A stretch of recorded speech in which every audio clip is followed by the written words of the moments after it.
उन्हें बताएं कि कैसे बाबा साहब के साथ छुआछूत हुआ। उसके बाद भी उन्होंने सर्वजन के हक की लड़ाई लड़ी, न कि जातिवादी गीतें बजाकर उनका अपमान करें। हमें तो हमारे महापुरुषों ने मानवता सिखाई है, तो हम मानवता को क्यों नहीं बढ़ावा दे रहे हैं। इस बार बाबा साहब की जयंती में सारे झंडे, डंडे, फोटो बिक गए, लेकिन उनकी एक भी किताब नहीं बिकी। क्या बाबा साहब इसलिए कह गए थे कि शिक्षित बनो? हम बाबा साहब की बातों को कितना मानते हैं, ये सवाल हमें खुद से पूछना चाहिए। मजे की बात यह है कि ये हम सब जानते हैं कि बाबा साहब अंबेडकर कभी भी झंडे डंडे में नहीं मिलेंगे। बाबा साहब जब भी मिलेंगे तो किताबों में मिलेंगे।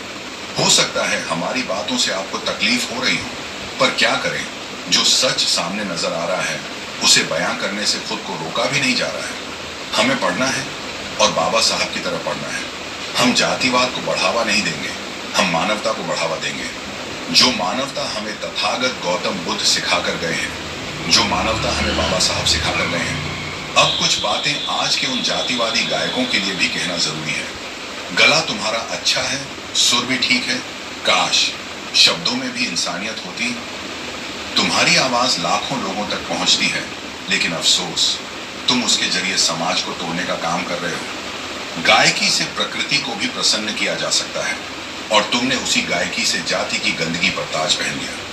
कभी बाबा साहब के संघर्ष को गा के देखो, ताली नहीं, लोग आंखों से दुआ देंगे। तुम्हारे गाने सुनकर लोग झूमते नहीं, बल्कि आपस में कटते हैं। क्या यही तुम्हारी कामयाबी है? तुम्हारे बोल अगर किसी जाति को ऊपर और किसी को नीचा दिखाते हैं, तो माफ करना, तुम कलाकार नहीं, जहरीले प्रचारक हो। जिस दिन तुम्हारे बच्चे किसी और जाति से दोस्ती करें,